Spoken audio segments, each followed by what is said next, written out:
Several people asked me to review my new Breville toaster oven, and one asked for guidance on how to adjust the temperature when using it. Do toaster ovens bake the same way as big ovens? Or are they faster or slower? Today we'll try to answer all those questions.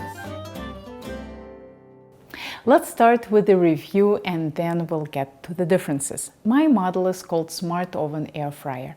It's relatively inexpensive. I paid $350 for it. Yes, I paid the money. This is not a sponsored video. If you want the specifics on my model, the Amazon link is below. It has many settings, but not proofing and dehydrating. Since I don't like the oven to make decisions for me, I don't use settings like cookies and pizza. I set my oven to bake, adjust the temperature, and set the fan to what I want: none, regular, or high. They call it super. See what it did there? When I turned the fan to super, it dropped the temperature by 25 degrees. Yes, I know, Breville, you're so smart. But I got it. I know exactly what temperature I want and what fan speed I want. I found words like bake and roast to be confusing. It seems to me that they're just presets. The default temperature for bake is lower and the fan is off, and for roast it's higher and the fan is on, but you can change all that. I'm sure I'll get questions about air fry setting. From what I can tell, it's just high temperature with a high speed fan, which is what it should be. Air frying is not some new cooking method. It's a marketing term just like Instant Pot. So how do I like it? I love it. As to be expected, the oven preheats exceptionally quickly, typically a couple of minutes. Of course, that depends on the temperature, but way faster than my big oven. The right side typically browns a little faster than the rest of the baking sheet, but overall, the oven bakes exceptionally evenly. I'd say it's more even than my Wolf.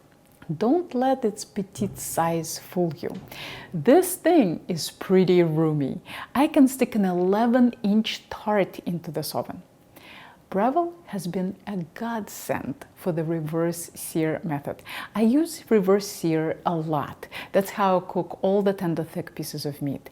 I can easily cook up to 6 portions of meat in my Breville and have my big oven free for other tasks like roasting vegetables. But when I'm not cooking meat, I often roast vegetables in Breville. This oven fits 4 portions in a single layer, which is all I need on a daily basis. I tried roasting chicken thighs and they came out well, but produced a lot of splatter onto the walls of the oven, which created a lot of smoke. This is in no way the fault of the oven. All ovens do that, but my regular oven is sitting under a powerful hood, which can suck in the smoke.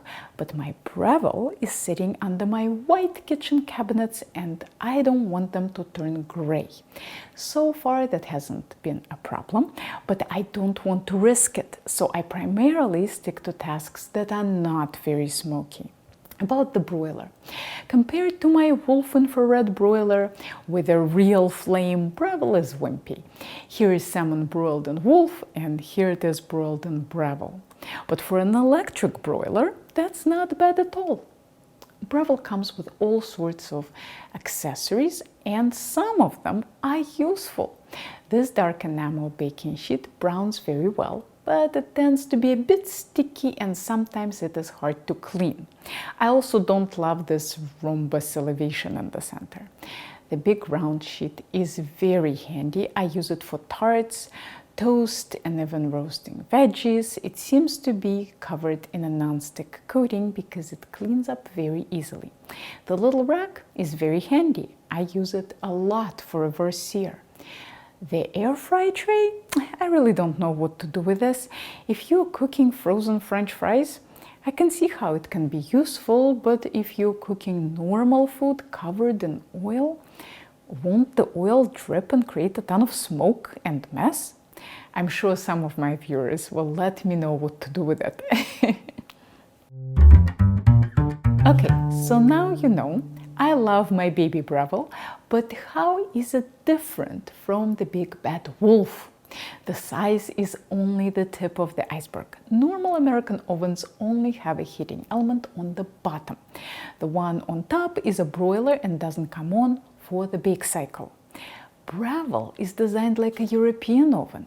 It has heating elements both on top and bottom. This means that my baked goods brown a lot better on top. That's one of the reasons I like it so much for tarts. I also love having 2 speeds for the convection fan. It gives me much more control of the browning. Let's do a little experiment. I got a ton of butternut squash and we're going to roast it using every possible convection fan setting in both ovens. So that we are comparing apples to apples, we'll use the same exact amount of squash, oil, and salt, and the same baking sheet. Baking sheets can make an enormous difference in outcome. Say you normally use a big, shiny half sheet like this for your big oven. Obviously, it won't fit into your little Breville. If you were using Breville's dark baking sheet, food would brown a lot faster because one baking sheet was light and the other one was dark. So for this experiment, I'll use a well-seasoned quarter sheet that fits both ovens. This way, we're comparing the ovens and not the baking sheets. Here is 450 without convection.